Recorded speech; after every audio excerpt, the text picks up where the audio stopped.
วัสดีครับยามเช้าวันนี้ก็ไม่เช้านะเที่ยงแล้วอะเมื่อคืนก็หนักไปนิดนึงนะฮะตอนคลิปที่แล้วงานพี่อู๋นะโอ้ว้าวมันมากวันนี้ครับเราจะมูฟกันที่จากในบ้านแล้วก็มานอกบ้านนะไม่เป็นไหนวันนี้เป็นวันที่จะต้องอาบน้ำพี่เสือนะครับเดี๋ยวผมจะต้องอาบเองนะเพราะว่าค่าอาบน้ำแพงมากตัวนี้เนี่ยมีขั้นต่ำก็ไม่มีก็มีประมาณ 3,000 ได้แต่ต้องอาบเองเดี๋ยวเขาไปดูวิธีการอาบน้ำมันแล้วก็เดี๋ยวจะได้ดูว่าการอาบน้ำ1 ครั้งเนี่ยจะใช้เวลาประมาณกี่ชั่วโมงนะไปมาก่อนที่จะอาบน้ำมันนะก็ต้องพามันไปวิ่งก่อนไปออกก่อนออกกำลังกายให้ร่างกายแม่งไปนี่ก่อนมึงห้ามฉี่ใส่รถกูนะ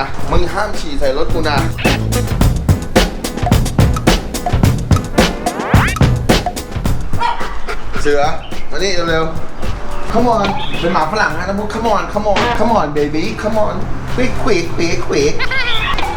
อยากจะนอนกอดมันจริงๆกลิ่นตัวมึงไม่ได้ให้นอนกอดนั่นใครฉี่ใส่รถพ่อร่างกายแม่oh no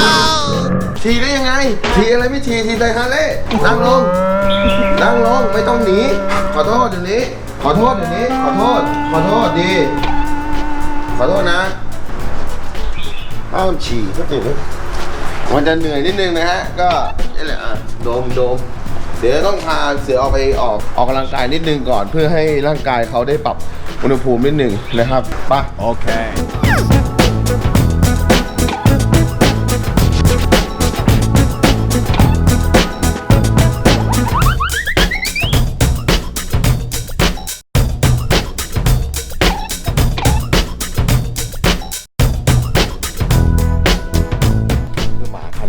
แรง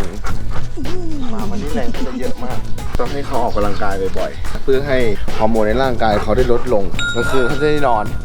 มีบางคืนไม่พานอนวิ่งนะฮอนแม่ไม่คืนเลยเยี่ยนี่ก็ฮอนเยี่ยนะนึกว่าจริงๆนึกว่าผีหลอกโทรหาเพื่อนโทรหาพี่เบิร์ดที่เป็นเจ้าของวิทอคาเฟ่เขาบอกว่าอย่างนี้แหละมันอยู่ในช่วงฤดูกาลของติดสัตว์ตอนแรกก็ว่าจะไปหาเมียให้มันแต่เขาบอกว่ามันเพิ่งขวบกว่ายังเดี๋ยวเพิ่งรีบยังมีเวลาเยอะ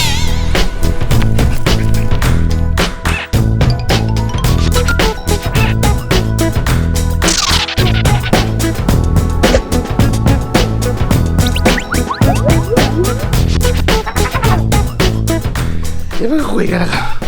เหนื่อยดูไปก่อน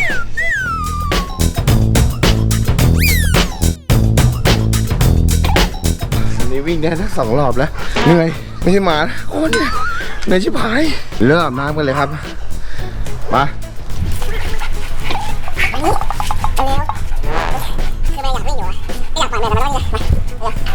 มันใช้เวลาอาบน้ำนานมากไปขอเนี้ย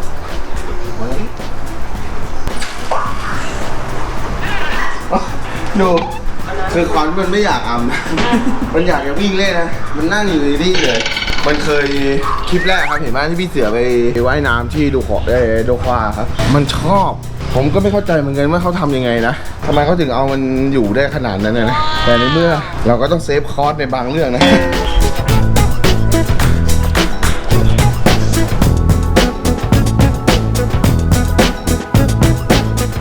น้ำใช้เวลาไม่นานครับแต่ตอนเป่าขนมันเนี่ย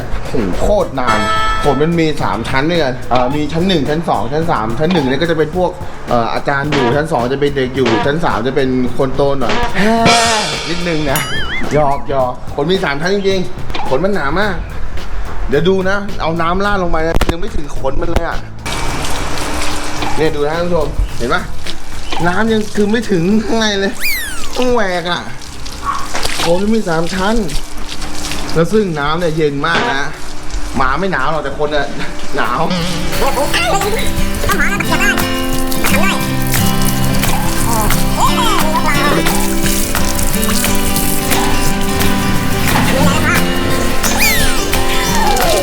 และนี่ครับนี่คือที่อาบน้ำหมาอ่านว่า ซิลกี้ไม่ใช่ชิลกี้ครับขอโทษทีภาษาอังกฤษแบบคือเด็กจบนอกมาฮะภาษาอังกฤษอาจจะไม่ค่อยชัดเจนเท่าไหร่ ถ้าจบในเมืองไทยสกินได้ชัดเจนกว่านี้ซิลกี้แคร์นะครับสูตรบำรุงสุนัขขนยาวนะครับและขนยาวคืนชีวิตชีวาทำให้เส้นขนอ่อนนุ่มๆแล้วก็อย่าลืมนะได้เลยโอเคเริ่มลงมือกัน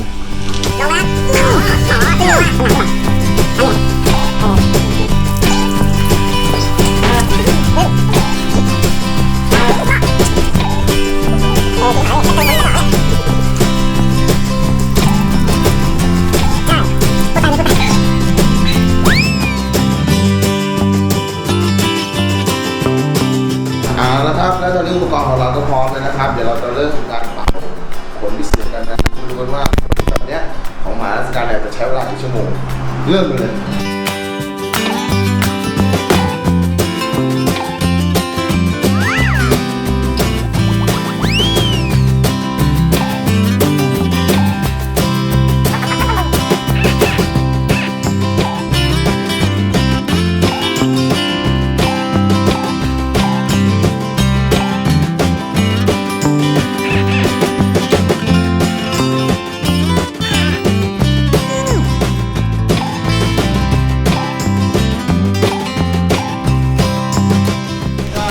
แล้วประมาณ2 ชั่วโมงครับครึ่งหนึ่งเลยครับเดี๋ยวอีกฝั่งนู้นอีกฝั่งหนึ่งนะต่อดีกว่ามั้ย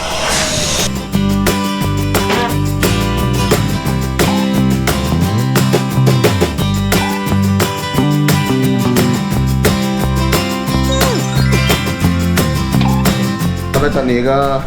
ผ่านไปประมาณ3 ชั่วโมงกว่าได้นะครับในการที่จะต้องเป่าขนเจ้านี่นะครับให้แห้งมันแห้งหมดแล้ว